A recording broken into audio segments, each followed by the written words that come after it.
Bismillahirrahmanirrahim. Assalamualaikum warahmatullahi wabarakatuh. Waalaikumsalam. Alhamdulillah wassalatu wassalamu ala Rasulillah wa ala alihi wa sahbihi wa mawalah wa la quwwata illa billah. Alhamdulillah, jamaah sekalian dirahmati Allah Subhanahu wa taala, malam hari ini kita bisa bersilaturahim bersama. Mudah-mudahan silaturahim ini membawa keberkahan untuk kita semua, membawa keberkahan untuk dunia dan akhirat kita, dan membawa penambahan rizki sebagaimana yang disampaikan oleh Rasulullah SAW, dan juga panjangnya umur kita oleh karena sebab silaturahim.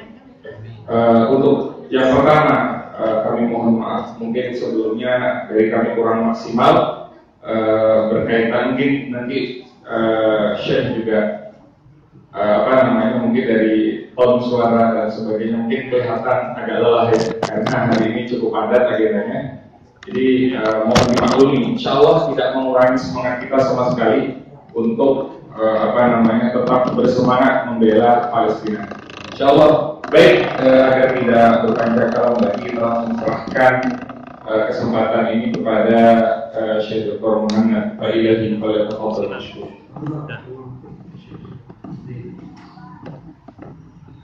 Bismillahirrahmanirrahim. Alhamdulillahi rabbil alamin. وصلى الله وسلم وبارك على نبينا محمد وعلى آله وصحبه أجمعين.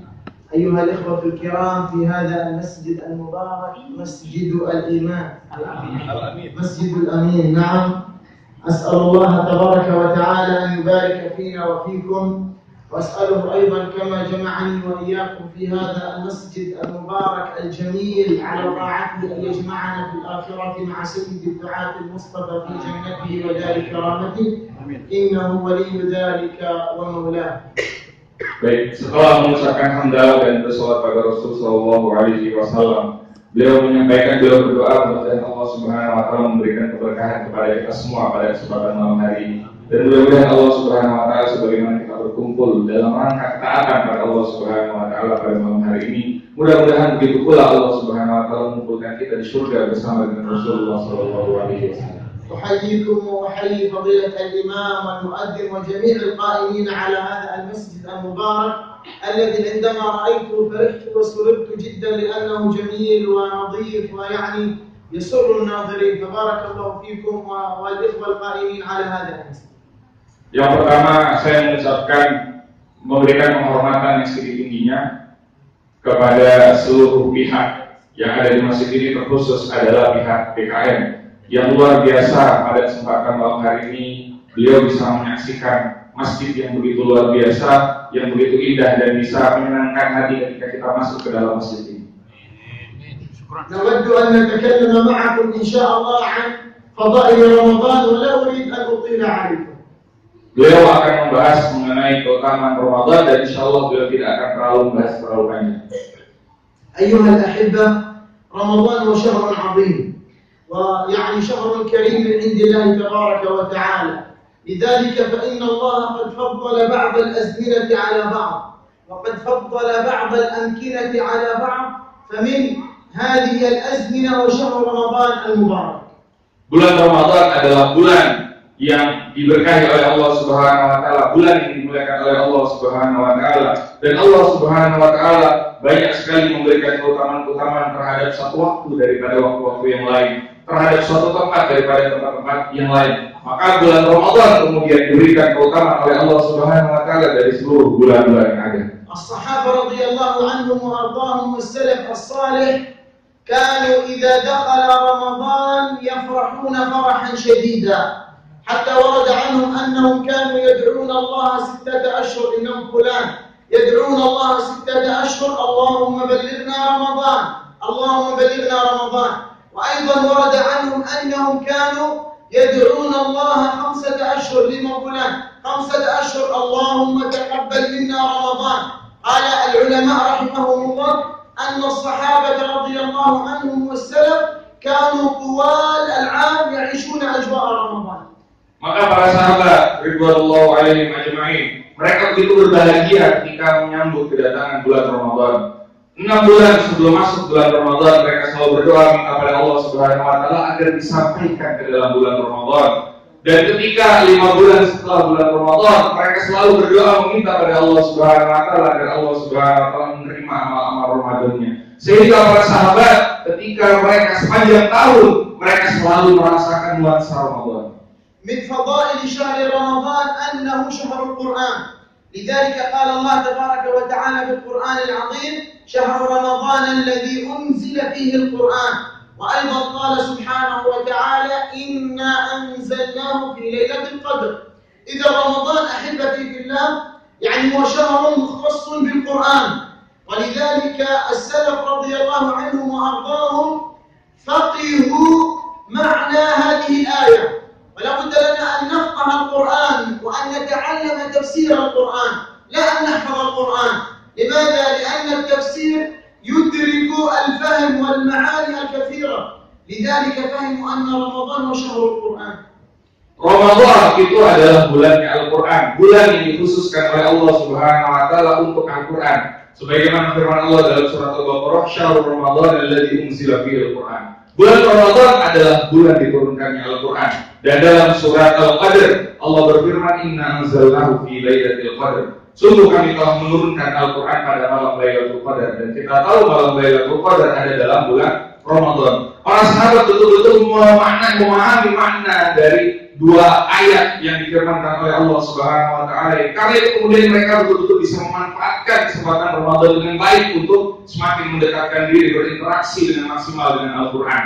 Maka ini memperlihatkan pada kita pentingnya untuk bisa berinteraksi dengan pemahaman terhadap Al-Quran. Tidak hanya kemudian kita menghafal Al-Quran, tapi lebih dari itu kita memahami tafsir, kita memahami makna dari kandungan Al-Quran tersebut. ولذلك قال الإمام الزهري رحمه الله قال عن رمضان أن رمضان هو لقراءة القرآن وإطعام الطعام. ولذلك كان إمامنا الشافعي رحمه الله كان يختم القرآن في رمضان النمبل كالي 60 ختمة. كان يختم القرآن في رمضان النمبل كالي يختم في رمضان. لماذا؟ لأنه فقيه الإمام الشافعي فقه شهر رمضان الذي أنزل فيه القرآن. صحيح؟ نعم، أنزل فيه القرآن. لذلك وهو إمام في العلم والفقه الشافعي ترك العلم وترك الكتب وتوجه لقراءة القرآن. وأيضا كان الإمام مالك وأبو حنيفة والشافعي وأحمد رضي الله عنهم ورحمهم الله كانوا إذا دخل رمضان تتبكوا أقفل كتب العلم. نعم، أقفل كتب العلم وفتحوا القرآن الكريم. Al-Imam Az-Zuhri beliau mengatakan bahwa Ramadan itu intinya ada dua. Yang pertama adalah qiraatul Quran dan yang kedua adalah memberikan makan kepada orang-orang yang membutuhkan. Lalu kemudian Imam Syafi'i juga dalam bulan Ramadan beliau mengkhatamkan 60 kali khataman. Maka luar biasa apa yang dilakukan oleh Imam Syafi'i, bahkan kemudian dilakukan oleh imam-imam yang lain. Ada Imam Malik, ada Imam Abu Hanifah, ada Imam Ahmad bin Hanbal. Kenapa mereka melakukan hal tersebut? Mereka sampai mengkhatamkan Al-Quran berkali-kali karena mereka betul-betul memahami makna firman Allah Subhanahu wa taala bahwa Al-Quran diturunkan dalam bulan Ramadan.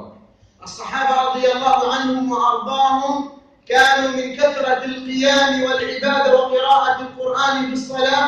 Kana al-wahid minhum yattaki'u ala 'asatin lahu. كان الواحد منهم هكذا كان يتكئ على عصاة له وهو يصلي. لماذا؟ حتى لا يسقط على الأرض من كثرة طول القيام وهم يقرؤون القرآن في رمضان. Para sahabat dalam bulan Ramadan gambaran bagaimana luar biasanya bacaan Al-Quran mereka. Tidak hanya di luar sholat tapi juga di dalam sholat. Saking panjangnya bacaan mereka sampai-sampai ketika mereka berdiri mereka bersandar pada sebuah tongkat. Agar apa? Agar walaupun mereka membaca Al-Quran begitu panjangnya kemudian mereka tidak jatuh. Jadi ketika sholat mereka berdiri dengan bersandar pada tongkat. كانوا لا ينصرفون إلى بيوتهم إلا قبيل الفجر قبل الفجر. ولكن نحن الآن ما شاء الله صلاة آية وآية بسم الله الإمام بسم الله خلاص على طول.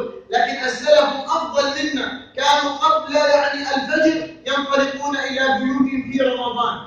Dalam bulan Ramadan ketika sholat qiyam Ramadan Ya Ramadan, kita mungkin jam Ramadan selesai jam 9 paling lama sudah bubar. Sahabat-sahabat, saking panjangnya qiyam Ramadan mereka, maka mereka itu tidak bubar dari masjid, tidak kembali ke rumahnya mungkin kecuali mendekati waktu-waktu subuh. ولذلك أيها الإخوة الكرام ورد أو جاء عن رمضان في القرآن الكريم أنه أيام معدودات كما قال الله تبارك وتعالى. وأهل التفسير رحمهم الله لهم كلام طويل في هذه الكلمات وهذه الآية. أود أن أسألكم سؤالا موجها لكم أنتم، ما معنى الأيام المعدودات؟ نحن دائما نقرأ القرآن، نقرأ القرآن، لكن هل فهمنا معنى القرآن؟ ما معنى الأيام المعدودات؟ ولماذا قال الله أياما معدودات ولم يقل أياما مباركات وأياما خيرات إنما قال أياما معدودات؟ لماذا اختار كلمة المعدودات؟ ما هو الهدف وما هو السبب؟ Allah Subhanahu wa taala ketika berbicara mengenai bulan Ramadan, Allah menyebut bulan Ramadan itu sebagai ayyam ma'dudat, beberapa hari yang berbilang. Beberapa hari yang berbilang. Pertanyaannya adalah, apakah kita pernah memikirkan makna dari hari-hari yang berbilang ini? Kenapa Allah tidak menggunakan kalimat misalnya hari-hari yang diberkahi, hari-hari yang penuh kebaikan, hari-hari yang penuh dengan kelipatan pahala dan seterusnya? Kenapa Allah yang digunakan dalam Al-Quran menyebut ayyam ma'dudat? Beliau memberikan pertanyaan kepada seluruh jamaah yang ada di tempat ini. Apakah ada yang paham makna dari ayyam ma'dudat, hari-hari yang berbilang? Kenapa menggunakan kalimat tersebut? يلا بسم الله، نريد أن نتفكر في القرآن في علم التفسير. ما معنى الأيام المعدودات؟ ما معناها؟ خاصة في رمضان، خصوصا في شهر رمضان، أياما هذه معدودات، ما معناها؟ ممكن أحد يجيب من الآباء؟ Silakan mungkin dari bapak-bapak. بسم الله، يلا فكر. نعم. العلم يحتاج إلى تفكير. نعم. Jadi ilmu yang akan kita dapatkan itu membutuhkan proses berpikir dulu dari kita. ليس قراءة القرآن فقط، نقرأ القرآن سورة الجزء 30 لا إنما نفقه ونتعلم التفسير، هذا المهم. نعم. Tidak hanya kita baca sampai 30 juz, tapi lebih penting dari itu adalah bagaimana kita memahami maknanya dan mentafsir. Silakan. ما معنى الأيام المعدودة؟ أداة جواب موجود؟ يلا حاول تشوفها. Silakan dicoba. Ada mungkin walaupun salah mungkin tidak apa-apa. ما شاء الله تشوفها أستاذ. Ayyam ma'dudat, hari-hari yang terbilang karena terbatas ya, hari-hari terbatas. Tidak setiap hari, tidak setiap bulan, tetapi terbatas di bulan Ramadan ini saja. Maka disampaikan di situ dengan ayyam ma'dudat, artinya kalau bahasa kita mungkin limited edition. Limited edition ada yang syai' terbatas. Terbatas. بعض شيء محدود هكذا. طيب بارك الله فيك، ممتاز، الجواب ممتاز. نعم مبروك. نعم صحيح. إذا الأستاذ المبارك قال هنا الأيام المعدودات هي الأيام المحدودة، هكذا من هنا إلى هنا، هذا كله أيام معدودات. هنا ليس أيام معدودات، إنما من هنا إلى هنا. لذلك قال الله أياما معدودات 30 hari، 1 2 3 4 إلى انتهاء 30 يوم. ومعنى هذا أن هذه قليلة جدا. صحيح أم لا؟ كلهم قليلة أم كبيرة؟ صغيرة أم لا؟ Sedikit atau banyak? صغيرة، هذه صغيرة جدا. لذلك قال الله عن رمضان أياما معدودات، كأنه يقول للإنسان انتبه إن رمضان سريع الانقضاء، اجتهد فيه. Baik. Tadi jawaban Ustaz Firman sudah luar biasa ya, tepat sekali bahwa yang namanya ayyam ma'dudat itu adalah hari-hari yang terbatas. Kenapa? Karena yang namanya berbilang itu pasti ada angka awal dan angka akhir. Dari 1 sampai 30 Ramadan, dari 1 sampai 30. Selain itu bukan Ramadan. Maka karena waktunya terbatas, karena kesempatan terbatas, maka disebut ayyam ma'dudat oleh Allah Subhanahu wa taala. الصحابة إذا قرأوا أيام المعدودات كانوا يبكون بكاء شديدا. Para sahabat ketika membaca ayat ini, ketika dalam bulan Ramadan, mereka membaca bahwa bulan Ramadan itu adalah hari-hari yang berbilang, maka mereka menangis dan bersedih. أنصحكم الاجتهاد في رمضان، والآن يعني قريب بمبلغ ساري ممكن وانتهى رمضان، انتهى لا يعود، إما أن نفرح به وإما أن نحزن. Maka beliau mewasiatkan kepada kita semua agar betul-betul bersungguh-sungguh dalam mengisi bulan Ramadan ini. Sekarang kita sudah masuk hari ke-15, kita sudah masuk pertengahan bulan Ramadan. Maka nanti akan ditentukan apakah kita keluar dari Ramadan itu harus dalam keadaan gembira atau sebaliknya justru kita dalam keadaan menangis dan bersedih. Nasallallahu ta'ala an yaj'alana wa iyyakum min al-ma'tuqin fi nahari wa layli Ramadan bal wa fi shahri Ramadan. Allahumma amin. ننتقل بسرعة إلى الخطوة الثانية التي معنا أن رمضان أيضا قال العلماء هو شهر الأخوة الإسلامية، الأخوة التي قال الله تبارك وتعالى عنه في القرآن العظيم إنما المؤمنون إخوة. وأيضا قال النبي عليه الصلاة والسلام لا فرق بين عربي ولا أعجمي إلا بالتقوى، لا فرق بين إندونيسي ولا فلسطيني ولا ماليزي، لا، قال إنما بالتقوى. لذلك قال إن أكرمكم عند الله أتقاكم. نعم، إذا التقوى هي المهم. ونحن نعيش في إندونيسيا حقيقة في بلد الأمن والأمان وفي الخير والجمال والنعم الكثيرة والأرزاق الكثيرة. لنا إخوة دائما يحتاجون إلى أنواع الطعام وإلى اللباس كفلسطين وغيره، حتى هنا في إندونيسيا بعض الفقراء يحتاجون أيضا. فنحن لا بد لنا أن نقف مع الفقراء بشكل عام، ندعمهم بأموالنا وبدعائنا وبكل شيء. لماذا؟ لأننا نعيش هنا في بلاد الأمن والأمان، فهذا خير عظيم. إخوانكم في غزة في الأرض المباركة، الأرض المقدسة التي بارك الله فيها للعالمين كما جاء في القرآن. وأيضا هذه الأرض الإسراء والمعراج وأرض المحشر والمنشر يحتاجون إلى الدعم وإلى المساندة وإلى الدعاء وإلى الأموال، يحتاجونها. Bulan Ramadan karena tadi hari-harinya terbatas, maka kita harus manfaatkan dengan sebaik-baiknya. Kita berdoa pada Allah Subhanahu wa taala, mudah-mudahan Allah jadikan kita sebagai orang-orang yang dibebaskan dari api neraka. Sebagaimana sabda Rasul dalam sebuah hadis sahih, setiap malam Allah Subhanahu wa taala membebaskan hamba-hambanya di antara hamba-hambanya dari api neraka dalam bulan Ramadan. Dan kemudian yang kedua, kita berpindah pada tema kedua. Tadi Imam Az-Zuhri mengatakan yang pertama qiraatul Quran, yang kedua adalah it'amul Quran, memberikan makan. Maka bulan Ramadan adalah bulan ukhuwah, bulan kita untuk menguatkan persaudaraan kita dengan saudara-saudara kita yang lain, dibangun dengan empati kita, dengan kita memberikan bantuan kepada saudara-saudara kita, baik itu yang ada di sekitar kita, di sekeliling kita, ataupun saudara-saudara kita yang ada di Palestina. Bahkan juga saudara-saudara kita yang ada di Indonesia, siapapun yang ada di sekitar kita ataupun jauh dari kita, mereka semua adalah saudara kita. Tidak ada perbedaan di antara saudara kita, mau itu sama bangsanya, mau itu berbeda bangsanya, mau itu sama warna kulitnya ataupun itu berbeda. Maka tidak ada perbedaan baik orang Arab ataupun orang-orang non-Arab. Tidak ada perbedaan di antara seluruh manusia, di mana perbedaan mereka hanya terletak pada kadar ketakwaan kepada Allah Subhanahu wa taala. Karena itu kita harus ingat bagaimana kita dalam kondisi nikmat yang begitu luar biasa dari Allah Subhanahu wa taala di Indonesia ini, sedangkan saudara-saudara kita yang ada di Gaza, mereka betul-betul dalam kondisi sulit dan kondisi yang luar biasa, terjepit, sehingga membutuhkan bantuan dari kita semua. نعيش نحن هنا في هذا المسجد الآن مثلا على سبيل المثال في المكيفات والماء البارد وكل شيء، لكن هناك حقيقة تأتي الكهرباء يعني ممكن من 2 إلى 3 2 جم أو 3 جم تقريبا.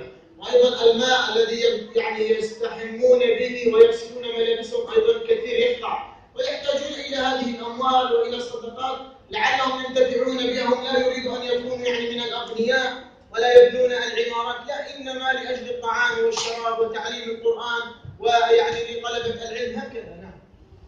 Baik, kita di sini beliau memberikan sebuah contoh. Kita di sini berada dalam kondisi yang luar biasa, di mana kita bisa merasakan sejuknya udara, kita bisa merasakan AC, kita bisa merasakan minum dingin, kita bisa merasakan segala hal yang membuat kita nyaman. Tapi saudara-saudara kita yang ada di sana mungkin hanya 2-3 jam sehari mereka bisa merasakan nikmatnya listrik, sehingga mereka kebalikan dari kita. Ketika kita merasakan sejuk, mereka merasa panas, mereka merasa kemudian kondisi mereka yang betul-betul berkekurangan, bahkan untuk air bersih saja mereka kesulitan untuk bisa mencuci baju, sehingga berhari-hari kemudian mungkin mereka tidak mencuci bajunya.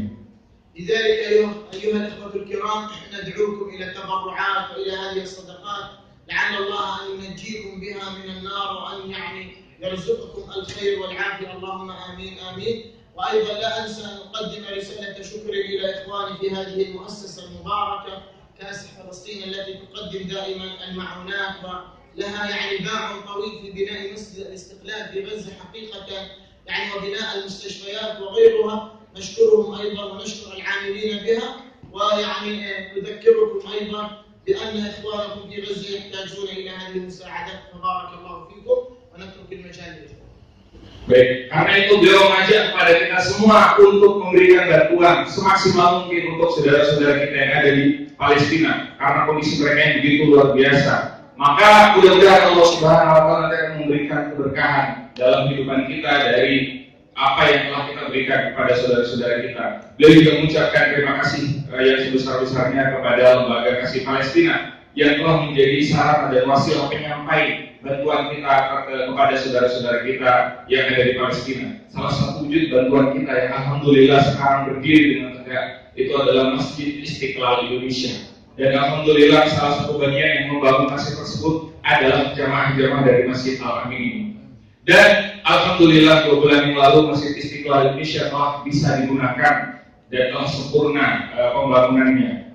Dan termasuk juga ada rumah sakit, kemudian juga ada bantuan-bantuan lain kemudian yang disalurkan melalui Lembaga Kasih Palestina. Maka mudah-mudahan Allah Subhanahu wa Ta'ala memberikan keberkahan dalam kehidupan kita dari apa yang telah kita berikan untuk saudara-saudara kita di Palestina. Baik, insya Allah sebelum kita lanjutkan kita akan menyaksikan video. Salah satu videonya adalah update informasi mengenai kondisi Al-Aqsa yang hari Jumat kemarin di Fajar, di subuh hari, saudara-saudara kita kembali dihantam, kembali menghadapi kekerasan karena penjajah Zionis mencoba untuk masuk ke dalam kompleks masjid, mencoba untuk merusak masjid, tapi kemudian dihalang-halangi oleh saudara kita sehingga mereka menerima kekerasan yang luar biasa dari pihak penjajah.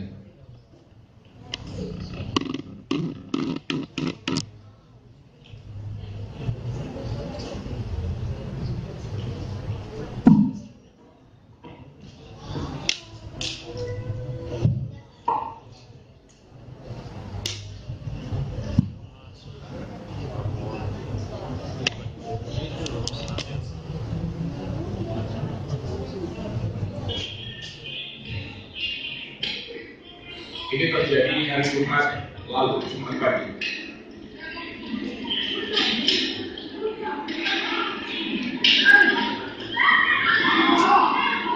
Bahkan saudara-saudara kita juga tenaga kesehatan, wartawan, tenaga kemanusiaan, mereka semua tidak lepas dari kebiadaban dan kejahatan, kekerasan yang dilakukan oleh tentara Zionis. Seolah-olah yang mereka hadapi itu bukan manusia.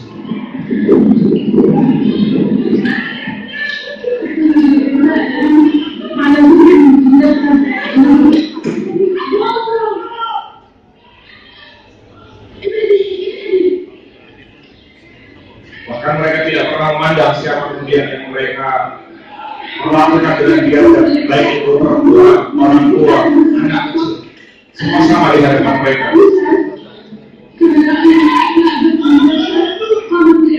Ketika ada yang coba untuk menghentikan dan menghalang-halangi, maka mereka akan menerima perlakuan yang biasa.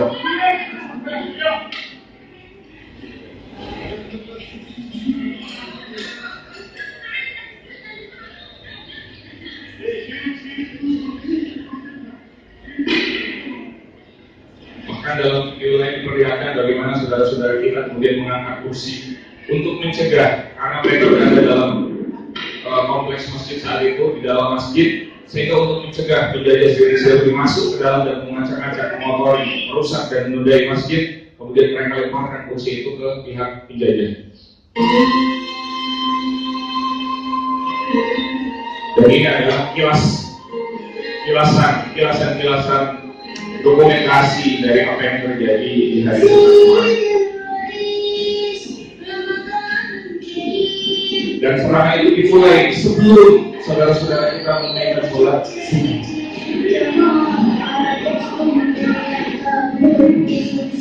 Ketika konvensi internasional mengatakan kita tidak boleh satu negara pun atau satu kekuatan pun kemudian yang melakukan kekerasan terhadap rumah-rumah ibadah. melakukan kekerasan terhadap orang-orang yang sedang beribadah, tapi tidak ada hukum internasional yang dipatuhi oleh pihak Al-Jazeera.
Ini adalah gambaran bagaimana saudara-saudara kita ketika berada dalam masjid lalu kemudian diserbu. Bahkan mereka diperlakukan tidak selayaknya manusia.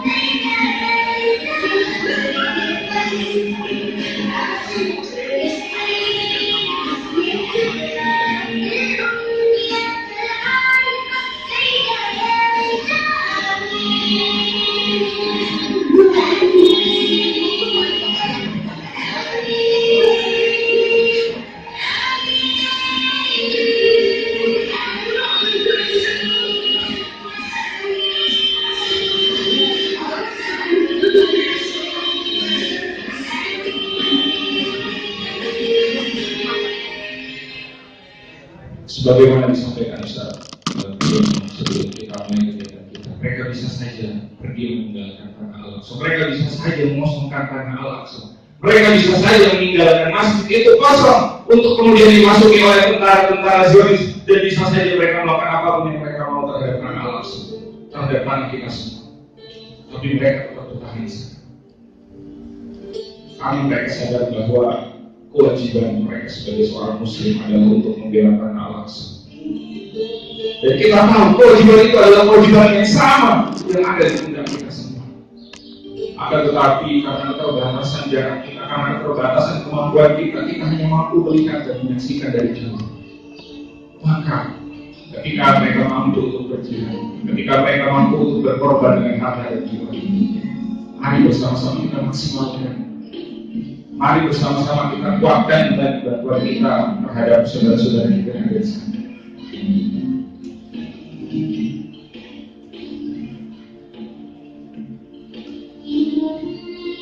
Dan tanpa keraguan kita katakan bahwa apa yang dilakukan oleh saudara-saudara kita di Palestina adalah wujud jihad fisabilillah. Maka mari bersama-sama kita bersamai mereka dalam jihad mereka. Kita maksimalkan bantuan kita untuk saudara-saudara kita yang ada di Palestina. Maka sebelum kita mengeluarkan infak, kita niatkan apa yang kita keluarkan adalah wujud jihad kita, wujud kita selalu membersamai jihad saudara-saudara kita di Palestina. Apa yang kita berikan adalah bagian dari menggantikan kehadiran kita secara fisik di sana. Walaupun kita tidak hadir, maka Allah akan catat kita termasuk orang-orang yang berjihad fisabilillah.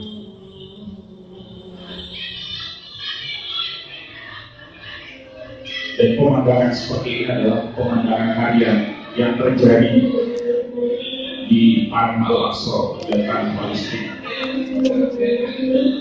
Tidak hanya saudara-saudara kita yang ada di tepi barat, bahkan ketika saudara-saudara kita yang ada di Gaza, mereka mengikrarkan dan mengecam kejahatan yang dilakukan oleh penjajah Zionis. Saudara-saudara kita di Gaza menghadapi lemparan roket-roket dan rudal-rudal,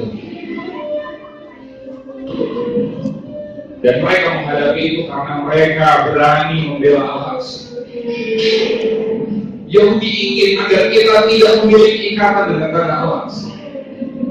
Yahudi ingin agar kita tidak mempedulikan Al-Aqsa sehingga mereka mengeluarkan maklumat, mengacaukan pikiran-pikiran orang dengan mengatakan bahwa Al-Aqsa adalah kiblat pertama. Sudah lupakan kiblat pertama, kita sudah punya kiblat yang baru. Ini adalah kalimat-kalimat dan kata-kata serta pemikiran-pemikiran yang berasal dari penjajah Zionis. Mereka ingin memisahkan kita, mengamputasi Al-Aqsa dari hati umat Islam, agar tidak ada umat Islam lagi yang mau untuk membela Masjid Al-Aqsa, yang mau untuk mempertahankan Masjid Al-Aqsa. Tapi saudara-saudara kita di Palestina tidak pernah tunduk dan patuh pada keinginan penjajah Zionis. Dan ketidaktundukan itu harus mereka bayar mahal dengan kondisi sulit yang mereka hadapi sampai ini.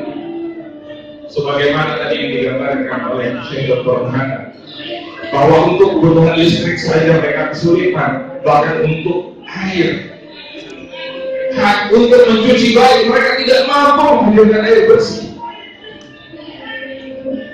Yang air itu hanya mereka dapatkan dalam waktu beberapa hari, hanya satu kali mereka dapatkan, sehingga air itu harus mereka prioritaskan untuk minum, untuk memasak, sehingga mereka tidak memiliki lagi air yang tersisa untuk digunakan mencuci baju. Itu yang terjadi pada saudara-saudara kita yang ada di Palestina.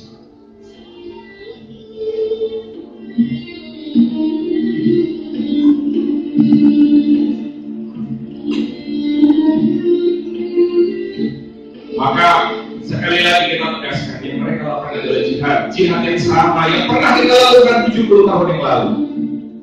Ketika ulama kita mengeluarkan fatwa yang kita kenal sampai hari ini sebagai resolusi jihad. Para pendahulu kita, orang-orang tua kita, kakek moyang kita, mereka mengangkat senjata berjihad fisabilillah untuk memerdekakan Indonesia dari tangan penjajah. Dan sekarang hari ini jihad yang sama yang pernah kita lakukan masih terjadi di bumi Palestina. Dan sekali lagi yang kita lakukan adalah kita berdiri di samping saudara-saudara kita, dan insya Allah Allah akan mencatat kita sebagai mujahidin fisabilillah, karena ini adalah pernyataan Rasul Shallallahu Alaihi Wasallam dalam sebuah hadis sahih riwayat Bukhari Muslim. Rasul SAW bersabda, "Man jahaza ghaziyan faqad baza." Barang siapa yang memberikan perbekalan kepada orang-orang yang berjihad, maka sungguh mereka juga telah berjihad fisabilillah. Maka mari bersama-sama kita maksimalkan bantuan kita untuk saudara-saudara kita di Palestina. Kemudian ini adalah gambaran Masjid Istiqlal Indonesia yang telah dibangun dengan bantuan dari masyarakat Indonesia. Dan saya yakin banyak dari bagian masjid ini yang kemudian dibangun atas bantuan dan juga kepedulian dari jamaah Masjid Al-Amin yang ada di bumi Mutiara ini. Maka bayangkan ketika masjid ini digunakan untuk ibadah-ibadah mereka, yang mana pahala mereka bukan pahala biasa, tapi pahala orang-orang yang berjihad fisabilillah akan mengalir kepada kita semua. Kegiatan pengajian perempuan, peringatan hari-hari besar Islam, kajian Islam rutin untuk masyarakat, dan tentunya menjadi pintu utama pusat bantuan sosial dari Indonesia untuk masyarakat Palestina. Masjid ini mengingatkan kita pada jalan panjang perjuangan Rasul tercinta kita di masa lalu, yang membangun masjid untuk pertama kalinya di kota Madinah selepas hijrah.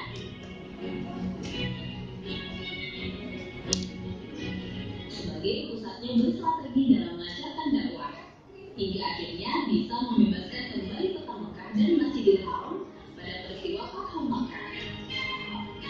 Harapannya, Masjid Istiqlal Indonesia ini juga bisa menjadi masjid pusat peradaban bagi masyarakat Palestina dan Indonesia untuk memenangkan kembali Masjidil Aqsa dan negeri Palestina seutuhnya. tentu bukan untuk berhenti di sini, namun melangkah menuju fase selanjutnya, yaitu awal dari perjuangan makmurkan Masjid Istiqlal Indonesia di Gaza karena kita saudara. Baik, itu hanya satu bagian dari dokumentasi atas bantuan yang telah diberikan oleh masyarakat Indonesia terhadap saudara-saudaranya yang ada di Palestina. Maka izinkan saya menyambung kembali sekali lagi bahwa man jahazal ghaziyan faqad ghaza. Barang siapa yang memberikan perbekalan pada orang-orang yang berjihad fisabilillah, sungguh dia telah berjihad fisabilillah. Hadis ini adalah hadis sahih. Artinya setiap bantuan yang kita berikan itu akan dinilai oleh Allah Subhanahu wa taala sebagai amal jihad. Bahkan bantuan-bantuan yang zahirnya adalah bantuan kemanusiaan.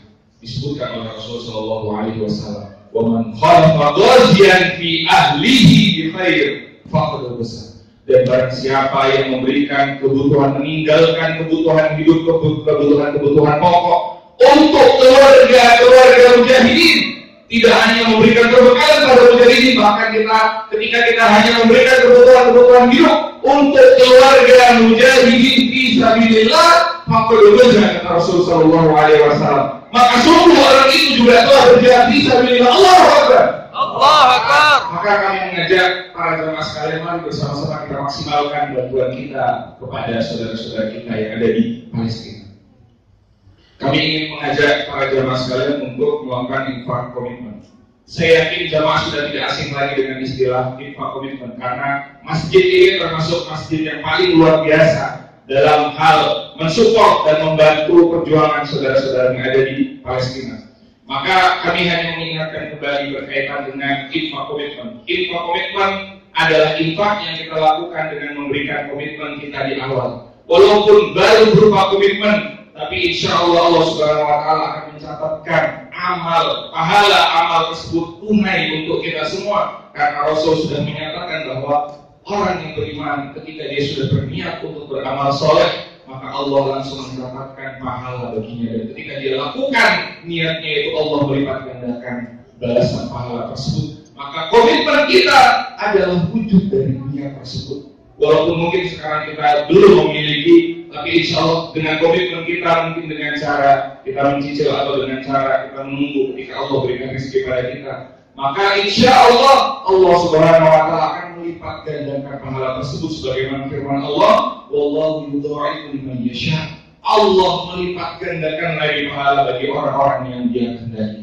Maka mari bersama-sama kita sambut panggilan jihad dengan membantu saudara-saudara kita yang ada di Palestina, dan itu juga menggantikan kehadiran kita semua di sana. Karena kita tahu Rasul memerintahkan kita untuk datang ke sana dan sholat di sana.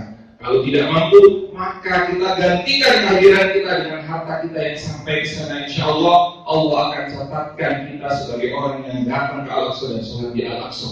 Maka pahala apa yang kita cari dalam bulan Ramadan, yang paling kita cari adalah malam Lailatul Qadar. Keutamaan yang paling besar yang kita inginkan dari malam Lailatul Qadar adalah kelipatan pahala 1000 bulan.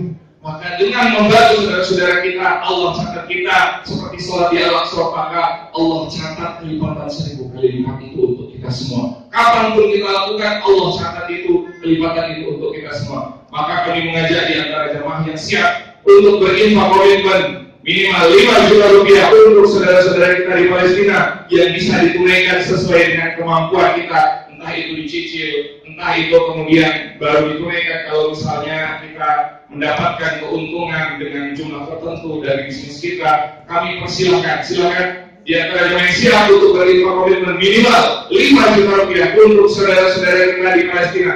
Ini adalah bentuk jihad kita, bentuk pengorbanan kita, saudara-saudara kita. Walaupun mereka dalam kondisi sulit, mereka bahkan bisa mengorbankan sesuatu yang lebih yang paling berharga yang mereka miliki, yaitu jiwa mereka sendiri. Bahkan anak-anak mereka yang lebih mereka cintai dari diri mereka sendiri, mereka relakan, mereka korbankan untuk pergi dan jihad, untuk menantang, untuk mencegah penjajahan Zionis, mencegah mereka untuk masuk ke dalam masjid-masjid Allah Subhanahu wa taala. Maka pengorbanan yang kita berikan pun harus maksimal, walaupun kita belum mampu memberikan yang terbaik dari diri kita, yaitu jiwa kita sendiri. Yang siap untuk berinfak komitmen minimal 5 juta rupiah untuk saudara-saudara kita di Palestina, silakan mengangkat tangan.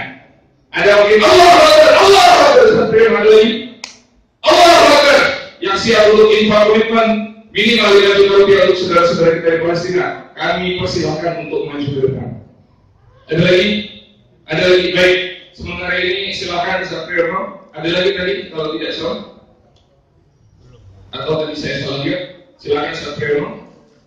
Ada lagi mungkin dari jamaah yang lain yang siap untuk berinfak komitmen?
Ada lagi mungkin di antara jamaah siap untuk berinfak komitmen 5 juta rupiah untuk saudara-saudara kita di Palestina. Silakan. Kami persilakan. Ada lagi mungkin dari jamaah? Ada mungkin? Baik. Yang siap untuk berinfak komitmen minimal 1 juta rupiah untuk saudara-saudara kita. Ini bukan sembarang. Allah Akbar. Ada lagi silakan.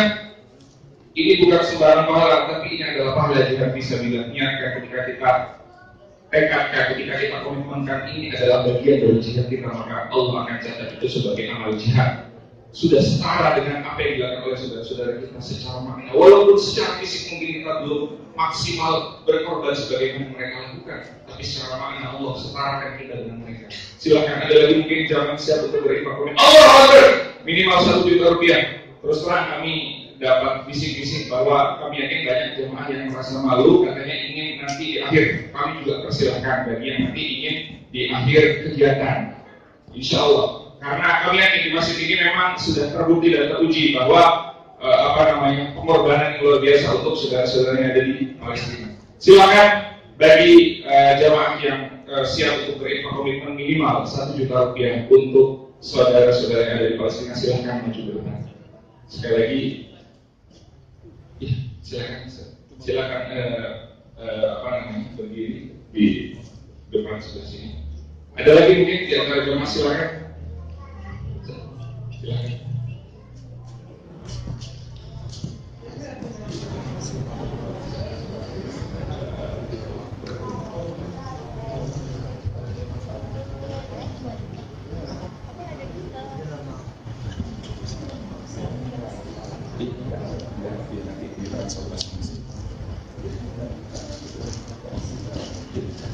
Maaf, kami terangkan. Jadi nanti bisa penunaiannya di transfer masing-masing. Kapanpun kita mampu dan bisa.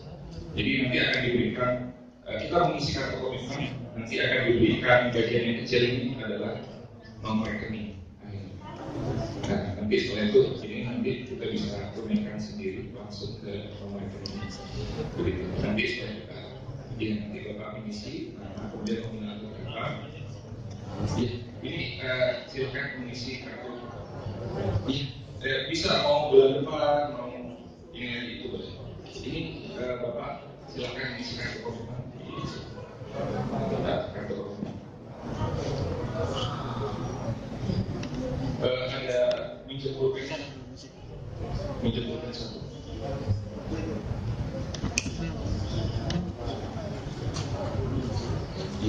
Assalamualaikum warahmatullahi wabarakatuh.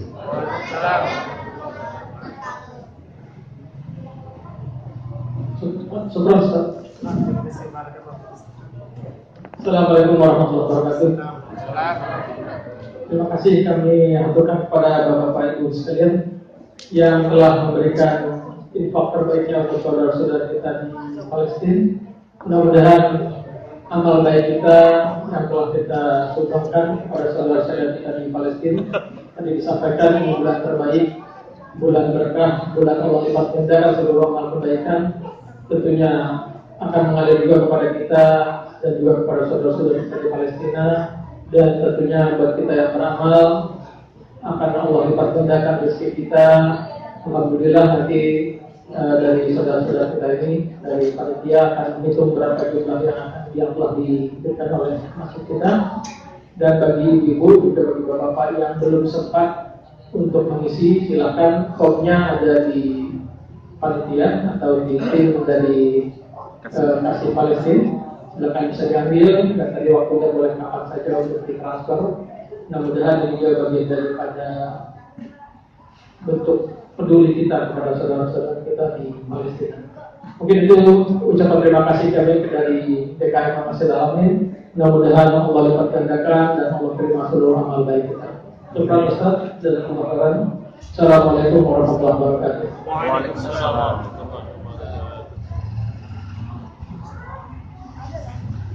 Foto bareng. Ya, kita tutup dengan kafaratul majelis. Subhanallah wa bihamdihi. Asyhadu an la ilaha illa anta. Sekali lagi yang ingin untuk berinfak komitmen tidak enak untuk mengajukan pribadi, kami akan berjanji kepada Kasih Palestina.